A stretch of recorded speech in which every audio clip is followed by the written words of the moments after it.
How do you choose what's right? I was sitting on the back porch with my granddaughter the other day, and we were talking about Pappy's Book Club, where I assign them a book, and if they read it and give me a little bit of a report about what they learned, then I pay them for the number of years that they are old.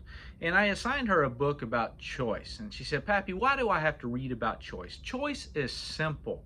You just think about it a little bit and then do what's right." And most of the time, that's okay.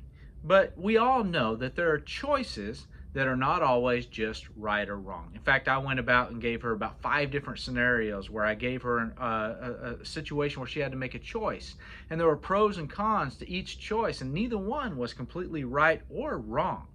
So, how do we go about making choices when the obvious choice is not just simply a right or wrong choice? Well, I love what Paul says in Philippians. Philippians chapter 4, verse 8 says, "Finally, brethren, whatsoever things are true, whatsoever things are honest, whatsoever things are just, whatsoever things are pure, whatsoever things are lovely, whatsoever things are of good report, if there be any virtue, if there be any praise, think on these things." Now, he was talking about focusing and meditating your mind. But I have found that these are vital words when it comes to making choices in our life.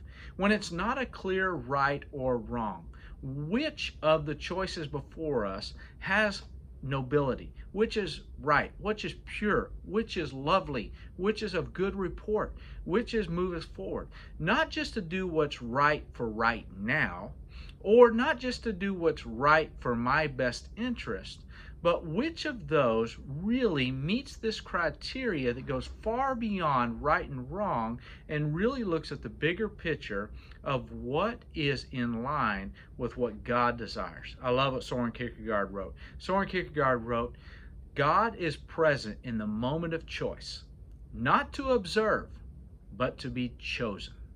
God's desire is not just that you choose the right path and the right direction. God's desire is that you choose Him along the path and in that direction.